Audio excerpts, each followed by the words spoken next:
membicarakan urusan dakwah mereka itu hanya di kalangan mereka sendiri, maka ketahuilah mereka itu ada di dalam rangka menyusun kerusakan, menyusun kesesatan. Sedangkan ikhwanul muslimin demikian, mengadakan rapat-rapat yang sudah sampai derajat takwin, itu mengadakan perkumpulan khusus. Yang masih di derajat takrif tidak boleh tahu apa yang dibicarakan oleh mereka. Yang di tingkatan tanfidz, istilahnya mereka para nuqaba, zamannya natib, itu mengadakan perkumpulan yang di tingkatan takwin tidak boleh tahu apa yang dibicarakan, khusus rahasia, tidak dibuka di depan umum. Nah, katanya Umar bin Abdul Aziz, kalau kamu tahu ada orang yang bergerak seperti itu, tuduhlah mereka bahwasanya mereka itu pasti sedang menyusun suatu gerakan untuk menuju kesesatan, untuk menyesatkan kalian. Mereka beralasan, lawang Nabi Sallallahu Alaihi Wasallam di Mekah juga bersembunyi kok dakwanya. Awal mula, masa kita tidak boleh bersembunyi juga ketika berdakwah? Ini karena kebutuhan mereka dengan sunnah Rasulullah Sallallahu Alaihi Wasallam. Rasulullah Sallallahu Alaihi Wasallam bersembunyi ketika berdakwah door to door. Ketika awal mula di Makkah, bersembunyi di depan siapa? Menyembunyikan dakwah kepada siapa? Kepada siapa, wahai hadirin? Kepada para sahabat, ya, atau kepada kaum musyrikin. Rasulullah SAW bersembunyi seperti itu karena kaum musyrikin. Nah, sedangkan ikhwanul muslimin menyembunyikan dakwanya di tengah-tengah umat Islam. Umat Islam tidak boleh tahu dakwanya mereka. Apakah ini bimbingan Rasulullah SAW? Nah, kamu jangan mau jadi ekor, jangan mau ngekor terus, dibohongi, ditipu oleh mereka, kemudian kamu nggih mawon. Sapi itu namanya, bukan manusia. Kamu dikasih oleh Allah pikiran, dikasih oleh Allah otak untuk menilai dan melihat. Kalau yang keliru, bilang keliru. Ada apa yang kamu takuti? Hah? Kalau tahu itu suatu kesalahan dan penyimpangan, bilang itu penyimpangan. Jangan kemudian tercekoi dengan fanatik, akhirnya yang benar tetap kelihatan salah, yang salah kelihatan benar. Terbalik, karena terburu fanatik. Nah, demikian gerakan mereka sirria, rahasia. Padahal lihat prinsip Ahlus Sunnah berdasarkan hadis riwayat Bukhari. Rasulullah sallallahu alaihi wasallam menyatakan, "La tazalu ta'ifatun min ummati zahirina 'alal haqq, la yadurruhum man khadalahum hatta ya'tiya amrullah wa hum 'ala dzalik." Akan tetap ada sekelompok dari umatku ini yang mereka itu berdiri di atas al-haq. Tidak akan membahayakan mereka orang-orang yang menentang atau tidak membela mereka, tidak akan membahayakan mereka sampai datangnya keputusan dari Allah Subhanahu wa taala dan mereka tetap di atas itu, di atas al-haq. Makna zahirina 'alal haq sebagaimana dinyatakan oleh Ibnu Battal, dinukil oleh Ibnu Hajar al-Asqalani rahimahumullah di dalam kitab Fathul Bari, zahirina 'alal haq ay mudhirina lah. Al-haq itu ditampakkan di depan umat. Ya. Setelah turun ayat fasda' bima tu'mar wa arid 'anil jahilin, tegakkan terang-terangan al-haq yang kau diperintahkan untuk menyampaikannya dan berpalinglah engkau tinggalkan orang-orang jahilin di dalam surat Az-Zumar. Setelah itu Rasulullah nggak ada sembunyi-sembunyi dalam dakwah.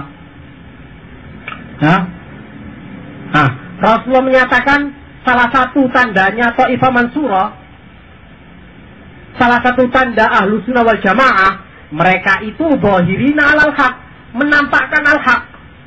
Jadi al-haq tidak disembunyikan. Ya. Ditampakkan, ini dakwah kami. Apa yang perlu disembunyikan? Kalau kita membawa al-haq, membawa kebenaran, ada apa disembunyikan? Dakwahnya Nabi dan Rasul-Rasul Allah itu jelas dan tampak. Kembali kepada Al-Quran, kembali kepada sunnah Rasulullah dengan pemahaman para sahabat Nabi, ya, dengan segala konsekuensinya, segala macam perintah Allah dan Rasul harus dikerjakan, segala larangannya harus ditinggalkan. Itu dakwahnya, tidak ada selain itu. Hah? Mau menerima itu, mau mengamalkannya, alhamdulillah, hidayah dari Allah Subhanahu wa taala. Tidak mau seperti itu, ya alhamdulillah pula seorang dai telah menyampaikan kewajibannya, telah menunaikan kewajibannya. Jadi jelas, tidak ada yang disembunyikan al-haq itu. Itu keistimewaan Taifah Mansurah, Ahlus Sunnah wal Jamaah, Ahlul Hadis. Nah, cara orang menyembunyikan al-haq itu sendiri, tidak ditampakkan, itu mengundang tanda tanya. Ada apa kok disembunyikan? Apa kamu nggak bertanya-tanya kenapa kok mereka bisa menyembunyikan seperti itu? Ada apa gerangan di belakang? Hah? Biasanya sih yang sembunyi-sembunyi itu kalau nggak maling ya rampok. Itu sembunyi-sembunyi. Tapi kalau dai nggak ada yang sembunyi. Apa yang disembunyikan? Ini Quran, ini Sunnah. Ajaran-ajaran Al-Quran begini, ajaran-ajaran Sunnah seperti ini. Kalau orang tidak punya ambisi kekuasaan, tidak punya ambisi politik, tidak ada yang perlu disembunyikan. Mana ada Nabi dan Rasul yang menyembunyikan dakwanya itu? Dan mana ada pula para Nabi dan Rasul yang berambisi politik? Tunjukkan satu Nabi saja. Nabi siapa? Yang berambisi untuk mendapatkan kekuasaan.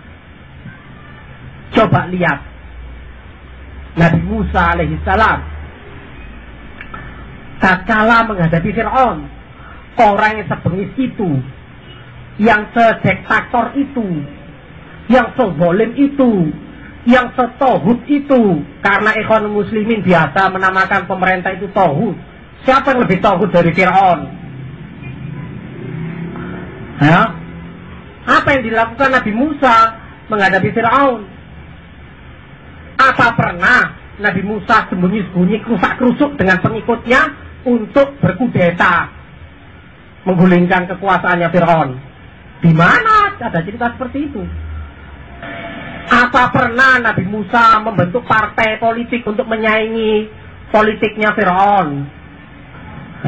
Ataukah justru dakwanya Nabi Musa terang-terangan didatangi Fir'aun oleh Nabi Musa dan didakwai, silakan beriman kepada Allah Subhanahu wa taala yang menciptakan langit dan bumi, yang menciptakan kalian semua, dan seterusnya. Fa'tiya Fir'auna faqula lahu qawlan layyinan la'allahu Fa'tiya Fir'auna faqula lahu qawlan layyinan la'allahu yatadzakkaru aw yakhsha. Datangi oleh kalian berdua, Nabi Musa dan Nabi Harun, dan dakwakan kepada mereka al-haq.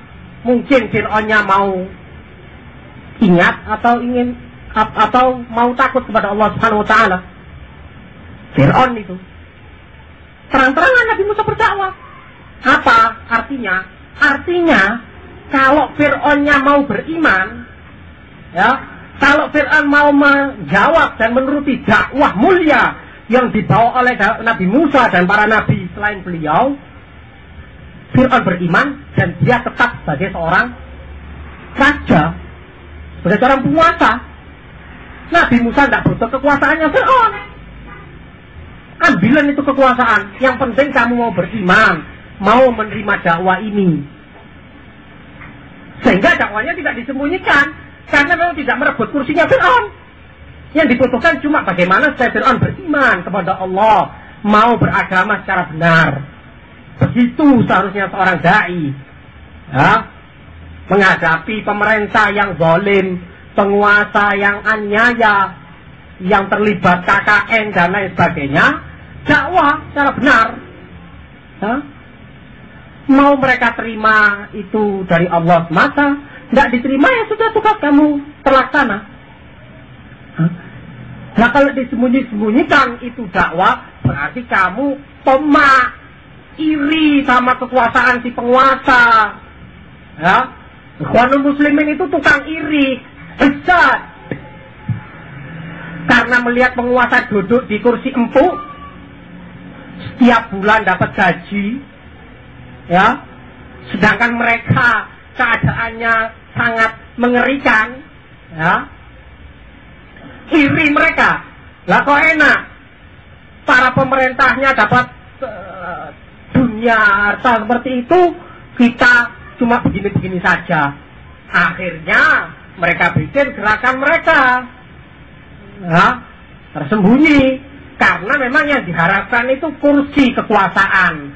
Kita harus memperjuangkan untuk mendirikan negara Islam, katanya mereka. Negara Islam di atas kawangan lah kamu ini. Ya? Kamu ini hidup di atas bumi, bukan di atas kawangan-kayangan. Kalau Wakudoro bisa bikin negara di sana. Tapi Ikhwanul Muslimin sayangnya tinggal di atas bumi. Ya? Jangan terlalu berangan-angan seperti itu. Nanti seperti orang Yahudi. Faqala alaihimul amad faqasat qulubuhum. Karena kebanyakan angan-angan, kaku hatinya, lebih keras daripada batu. Tidak bisa diingatkan, tidak bisa dinasehati. Terburu terlalu banyak angan-angan. Yang ini jadi presiden, yang ini jadi menteri, yang ini jadi gubernur, yang ini jadi wali kota. Negara dalam negara. Kata mereka sih bergerilya di bawah tanah untuk sementara ini. Loh, jadi gerakan ekonomi muslimin itu gerakan di bawah tanah. Iya. Loh, yang di bawah tanah itu apa, Bung? Biasanya itu di bawah tanah ya orang-orang, bukan manusia. Ya? Bukan manusia yang gerakannya di bawah tanah itu. Kalau manusia gerakannya di atas tanah. Dakwah itu mulia. Ya, pekerjaan yang agung. Allah menyatakan ud'u ila sabili rabbika bil hikmati wal mau'izatil hasanah wajadilhum billati hiya ahsan. Dakwah kamu kepada jalan Allah dengan hikmah, dengan mau'izah hasanah, dan berjidal dengan yang lebih baik. Itu dakwah. Qul hadhihi sabili ad'u ila Allah ala basiratin ana wa man ittaba'ani wa ma kuntu wa ma ana minal musyrikin. Wa subhanallahi wa ma ana minal musyrikin. Inilah jalanku yang aku berdakwah di atasnya, di atas ilmu, di atas basirah. Wa ma ana minal musyrikin, dan aku bukan termasuk golongannya kaum musyrikin. Demikian. Ya. Sehingga karena dakwah ini tugasnya para nabi, tugasnya para rasul, maka dakwah ini pekerjaan yang bukan sepele, pekerjaan yang mulia, pekerjaan yang agung, sampai ditugaskan oleh Allah kepada para nabi dan rasul. Ya? Nah, pekerjaan yang mulia ini jangan dikotori, jangan dinajisi dengan dicampur adukan dengan tanah yang di bawah. Ya, biarkan dakwah ini suci dan bersih di atas tanah. Begitu semestinya seorang dai yang berjalan di atas jalan para nabi dan para rasul Allah Subhanahu wa taala. Ikhwan sekalian yang saya cintai dan akhwat yang dimuliakan oleh Allah, tatkala kita tahu bahwa Allah Subhanahu wa taala dan Rasulullah sallallahu alaihi wasallam menekankan kepada kita untuk memperhatikan permasalahan akidah, permasalahan tauhid. Karena ini permasalahan dasar yang sangat dasar di dalam Islam. Allah di dalam surat Az-Zariyat 55 menyatakan walaqad wa ma khalaqtul jinna wal insa illa liya'budun ma uridu minhum min rizqin wa ma uridu ayyut'imun. Tidaklah aku ciptakan sekalian jin dan manusia kecuali agar mereka beriman kecuali agar mereka beribadah kepadaku. Memberikan sesembahan itu hanya kepada Allah. Di dalam surat An-Nahl ayat 36 Allah juga menyatakan, walaqad ba'atsna fi kulli ummatin rasula an i'budullaha wajtanibut taghut.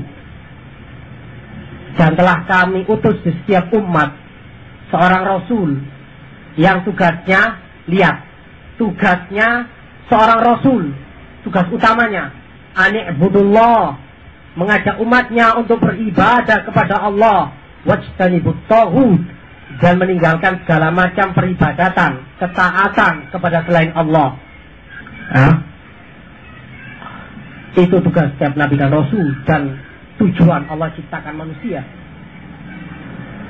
Oleh sebab itu, Rasulullah SAW tatkala mengutus utusan sebagai dai, beliau nasihatkan kepada para sahabat yang diutus untuk memprioritaskan akidah dalam dakwah.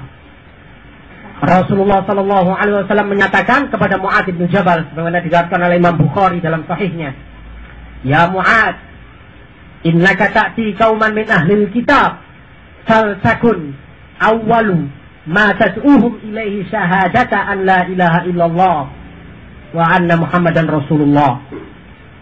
Wahai Mu'adz, kamu ini Mu'adz bin Jabal akan datang kepada suatu kaum di Yaman sana yang mereka itu ahlul kitab, Yahudi dan Nasoro. Maka hendaknya yang pertama kamu dakwahkan kepada mereka, yang kamu prioritaskan pertama sekali adalah ajarkan kepada mereka la ilaha illallah dan Muhammadur Rasulullah. Syarat-syarat itu, syahadatain, konsekuensi daripada syahadatain, ajarkan kepada mereka, yaitu akidah, tauhid.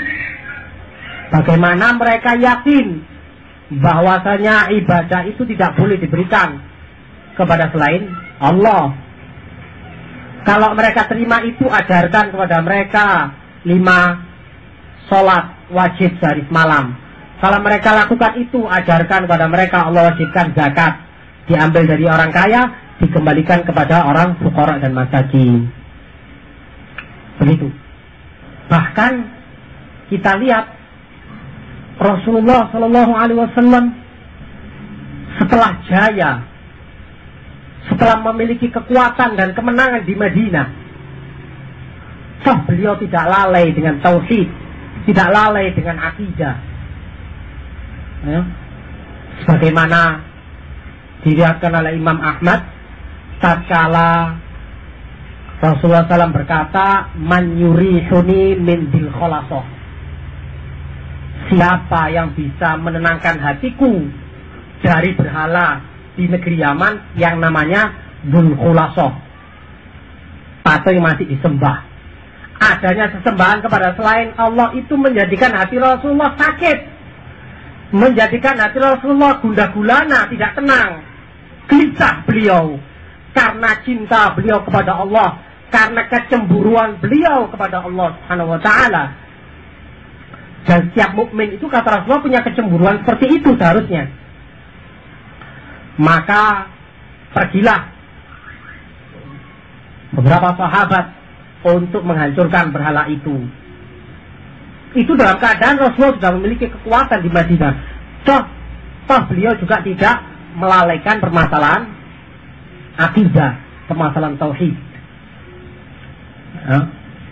Bahkan ketika beliau nazak, sekarat mau meninggal, alaihi salatu wassalam, dalam keadaan kepala beliau di antara dagu dan dadanya Aisyah radhiyallahu anha, dan siwak Aisyah setelah dipakai oleh Aisyah dipakai oleh Rasulullah sallallahu alaihi wasallam. Dalam keadaan sekarat, beliau sempat terbangun dan menyatakan, laknatullahi 'alal yahudi wan nasara ittakhadhu qubur salihihim masajid. Qalat Aisyah yuhaddiruhum mimma sana'u.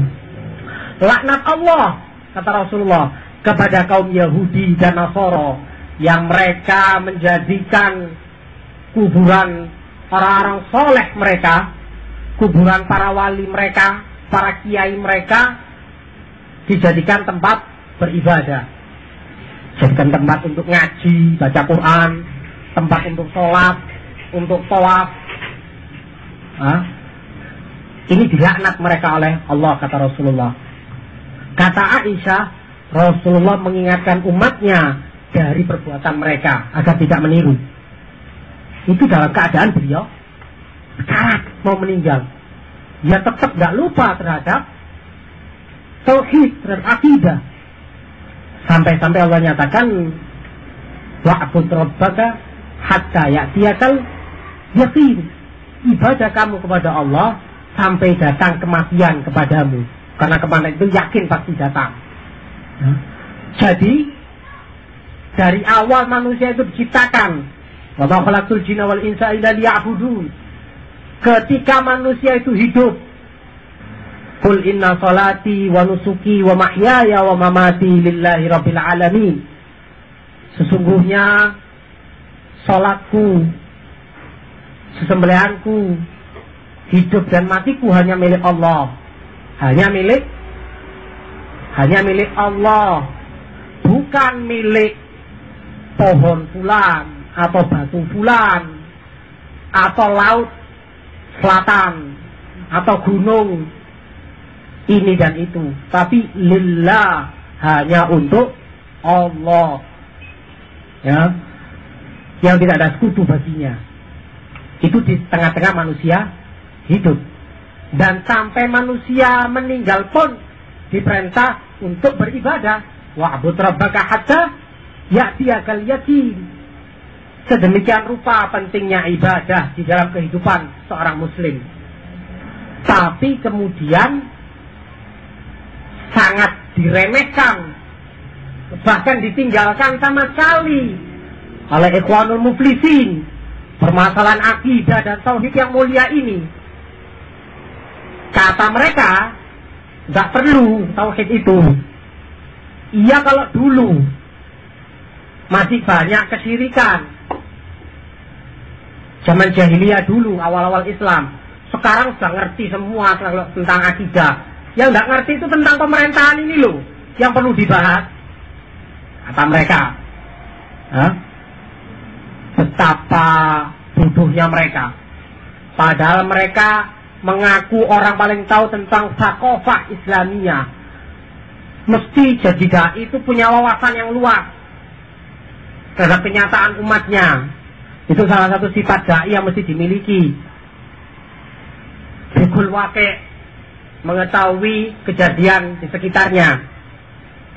Mereka yang menggambar-gemborkan itu ternyata mereka pula yang tidak tahu sama sekali dan orang paling bodoh dalam masalah kenyataan.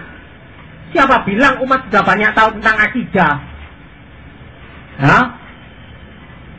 Tuh kuburan di sana sini disembah kepada selain Allah. Tuh laut selatan sesajen diberikan kepadanya. Gunung Semeru, Gunung Bromo. Belum lagi batu-batuan yang dianggap keramat. Belum lagi pepohonan-pepohonan. Belum lagi tamimah, jimat-jimat yang ditempelkan di rumah-rumah. Bentuk-bentuk kesyirikan itu semua apa tidak banyak dilakukan oleh orang muslimin. Kemudian mereka bilang semua muslimin sudah banyak tahu akidah, tidak perlu tauhid itu. Betapa bodohnya mereka. Ya memang karena tidak mengerti dakwah secara benar, sehingga banyak keputusan-keputusan mereka yang menyimpang. Satu, tidak perhatikan permasalahan tauhid. Padahal tauhid, akidah, ibadah kepada Allah merupakan permasalahan yang paling sensitif dalam Islam, paling penting. Ya. Itu mereka abaikan. Kalau dakwah itu keluar dari jalurnya para nabi, para rasul, para sahabat, maka pastikan dakwah itu dakwah sesat dan pasti menyesatkan dan membinasakan. Siapa yang lebih tahu dakwah selain para nabi dan rasul Allah?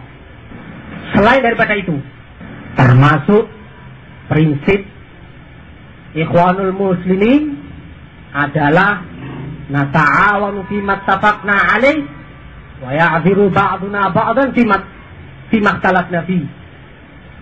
Kita saling gotong royong, kata mereka, saling bahu-membahu kalau permasalahan itu kita sepakati.